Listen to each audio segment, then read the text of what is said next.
After the Second World War, rules were created to stop torture, rules that became the foundation of the Geneva Conventions. The idea was simple. No matter how bad things get, there are lines you don't cross. Because without them, you lose the difference between you and the people you're fighting. After 9/11, those lines moved. So let me ask you, when it comes to torture, how far would you go? Welcome back. I'm John Mason, and this is the War Room Library.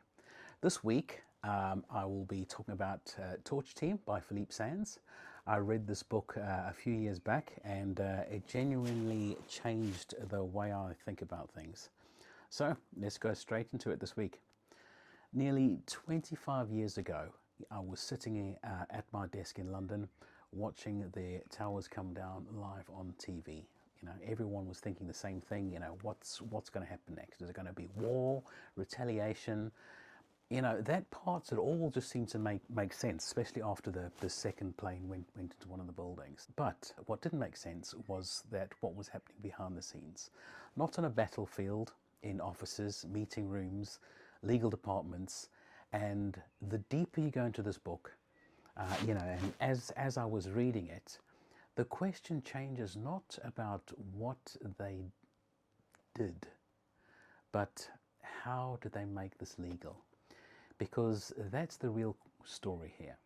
This is not about rogue soldiers. This is about senior officials systematically redefining the rules. And they don't do it loudly. They do it quietly with language, definitions, legal opinions, carefully chosen words. And, you know, it all sounds controlled, but underneath it all, you know, there is a lot of things moving and shifting. And they're not asking, should we do this? They're asking, how do we make this legal? And once you see that, you realize something important, that this is a process. You know, step one, change the definition. Step two, write the legal opinion. Step three, authorize this. And step four, get people to act on it. And that's how it happens, you know, structure, deliberate decisions. And through all this, there's an actual memo signed by Donald Rumsfeld. It lists interrogation techniques, stress positions, sleep deprivation, isolation, all not described as torture, but described as options and guidelines and limits. And through all this, there's also a handwritten note. You know, it says something along the lines of a 4-hour standing limit. And he writes in the comments, or in the sidelines, I stand for 8 to 10 hours a day. Why is standing limited to 4? And that line alone tells you everything, because this isn't hidden. This is being discussed at the highest level. The rules just don't apply. These people are not prisoners of war. They are not protected. They are something else. And once you accept that, you've moved the line. And when the line moves, everything changes. The law stops being a boundary and it becomes a tool. Now, this is where it stops being theoretical. There's a detainee in the book known as 063. His name is Mohammed al-Qahtani. And he was held at Guantanamo Bay for 49 days, interrogated up to 20 hours a day. Now, just think about that. 20 hours every day for weeks. No sleep, no sense of time, no reset. Day and night is just one big blur, and reality just starts to slip. And this is the part people don't like to sit with. This is what it does to someone. He starts hallucinating, hearing voices, trying to hold on to some sort of reality, and he's absolutely losing it, you know. At one point, he believes a bird is speaking to him. And then comes the twist.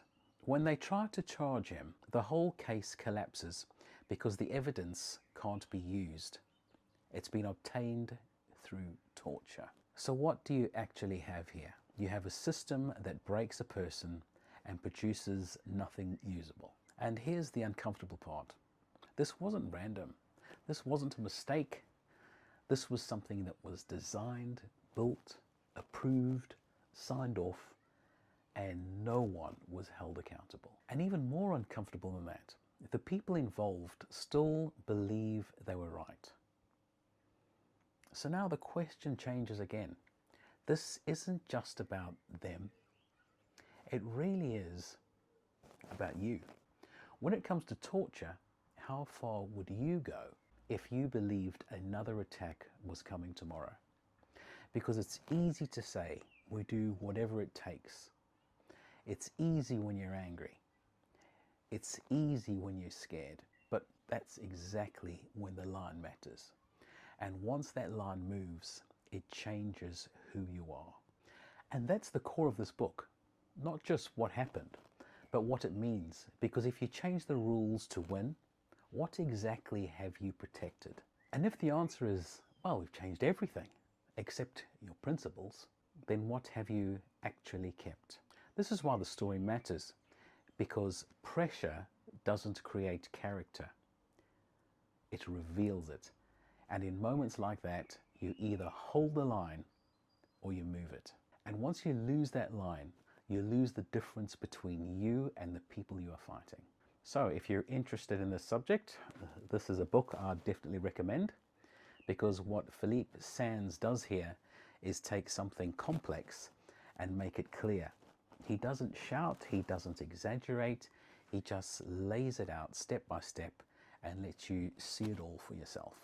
And that's really why it works for me. It's not trying to tell you what to think, it's showing you how it happened and leaving you to decide.